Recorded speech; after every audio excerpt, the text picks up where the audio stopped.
Hi friends, welcome. இன்றைக்கி நம்ம என்ன பார்க்க போகிறோம் அப்படின்னா, த பவர் ஆஃப் ப்ரேயர் அப்படிங்கிறது ஏபிஜே அப்துல் கலாம் எழுதின ஒரு எஸ்ஸே பற்றி தான் பார்க்க போகிறோம்.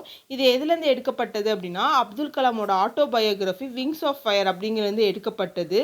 அவர் தமிழ்நாட்டில் ஒரு மிடில் கிளாஸ் குடும்பத்தில் பிறந்தவர். அவங்க அப்பா ஜேலாப்தீன் வந்து ரொம்ப படிக்கலை, ஆனால் அவங்க அப்பாவுக்கு நிறைய நாலேஜ் இருந்துச்சு.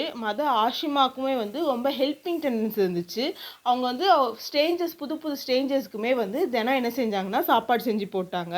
ஸோ இவங்க 2 பேரையும் என்ன சொல்கிறாங்க அப்படின்னா, அவங்க அம்மா அப்பாவை ஒரு ஐடியல் கப்புள் அப்படின்னு சொல்கிறாங்க. அவங்க அம்மா ஃபேமிலி வந்து ஒரு பெரிய ஃபேமிலி. அவங்க ஃபேமிலியில் வந்து அவங்க அம்மாவோட பெரிய அண்ணன் வந்து ஒரு டைட்டில் வாங்கியிருக்காரு, பகதூர் அப்படிங்கிற டைட்டில். அப்படின்னா என்ன அர்த்தம் அப்படின்னா வீரன் அப்படின்னு சொல்லி அர்த்தம். அந்த டைட்டில் அவங்க அம்மாவோட அண்ணன் வாங்கியிருந்தாங்க. கலாமுக்கு வீட்டில் வந்து நிறைய குழந்தைங்க இருந்தாங்க. அதில் கலாமும் ஒருத்தர். கலாம் வந்து சின்ன வயசில் வந்து அவ்வளோவா அழகாலாம் இருக்க மாட்டார். கலாம் வந்து எங்கே வாழ்ந்தார் அப்படின்னா, ஒரு அதோட பாரம்பரியமான வீட்டில் வந்து வாழ்ந்தார். அது எங்கே இருந்தது அப்படின்னா, மசூதி தெருவில் வந்து இருந்தது. அவங்க அப்பா வந்து ரொம்ப எளிமையான ஒரு வாழ்க்கை தான் வாழ்ந்தார். கலாமோட அம்மா வந்து கலாமுக்கு கிச்சனில் பனானா லீவ்ஸில் தான் என்ன செய்வாங்கன்னா சாப்பாடு போடுவாங்க. ராமேஸ்வரம் சிவன் டெம்பிள் வந்து அவங்க வீட்டிலேருந்து 10 நிமிஷம் தூரத்தில் தான் இருந்துச்சு. அந்த டைமில் முஸ்லீம்ஸும் ஹிந்துஸ் அப்படின்னு வேறுபாடு அந்த ஊரில் எதுவுமே இல்லை. எல்லாருமே ரொம்ப ஒற்றுமையாக தான் இருந்தாங்க. கலாமோட அப்பா வந்து கலாமை ஈவினிங் ப்ரேயருக்கு கூப்பிட்டு போவாங்க.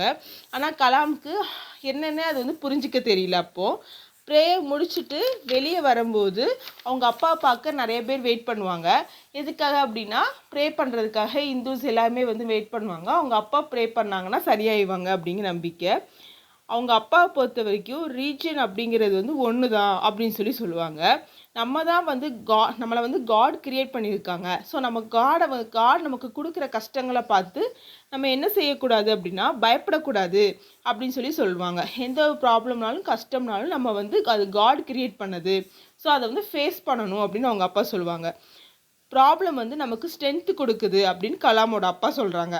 கலாம் வந்து என்ன சொல்கிறாரு அப்படின்னா, நான் வாழ்க்கையில் அச்சீவ் பண்ணது எல்லாமே வந்து கடவுள் மூலமாக தான் அச்சீவ் பண்ணேன் அப்படின்னு சொல்கிறாரு.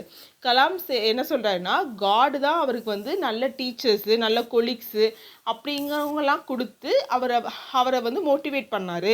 ஸோ அவங்க மூலமாகவும் நான் வந்து எல்லாமே கற்றுக்கிட்டேன் அப்படிங்கிறாரு. ஸோ அவர் என்ன சொல்கிறாருன்னா, நான் என்னோடய டீச்சர்ஸ்க்கும் என்னோடய கொலீக்ஸ்க்கும் நான் நன்றி சொன்னேன் அப்படின்னாலே அது என்னவாயிரும் அப்படின்னா, கடவுளுக்கு நான் நன்றி செலுத்துகிற மாதிரி தான் அப்படின்னு சொல்கிறாரு. அவர் ராக்கெட்டு மிஸ்னஸ் இதெல்லாம் செய்கிறதுக்கு செஞ்சது வந்து கடவுள் வந்து இவர் ஒரு அணுவாக வச்சு செஞ்சதான் தவிர நான் செய்யலை, கடவுள் தான் வந்து என்னைய வச்சு உருவாக்குனார் அதை அப்படிங்கிற மாதிரி சொல்கிறாரு. ஸோ என்ன சொல்கிறாருன்னா, அவரை பொறுத்த வரைக்கும் நம்ம எல்லாருக்கிட்டேயுமே வந்து ஒரு டிவைன் சக்தி ஒன்று இருக்குது. அதை நம்ம வெளிப்படுத்தி ஒரு விஷயம் செய்ய ஆரம்பித்தோம் அப்படின்னா கண்டிப்பாக நம்ம வந்து எல்லா விஷயத்துலையும் சக்ஸஸ் ஆகலாம் அப்படின்னு சொல்கிறாரு. ஃபைனலாக மே காட் பிளெஸ் யூ அப்படின்னு இந்த எஸ்ஸையை வந்து முடிச்சுக்கிறாரு. So thank you friends. இந்த இது உங்களுக்கு பிடிச்சிருந்துச்சு அப்படின்னா சப்ஸ்கிரைப் பண்ணிக்கோங்க நம்ம சேனலை. இந்த மாதிரி மோர் வீடியோஸ் வேணும் அப்படின்னா கேளுங்க, என்ன வீடியோஸ் வேணும்னு கண்டிப்பாக நான் முடிஞ்ச அளவுக்கு வீடியோஸ் போடுறேன். தேங்க்யூ ஃப்ரெண்ட்ஸ், பாய்.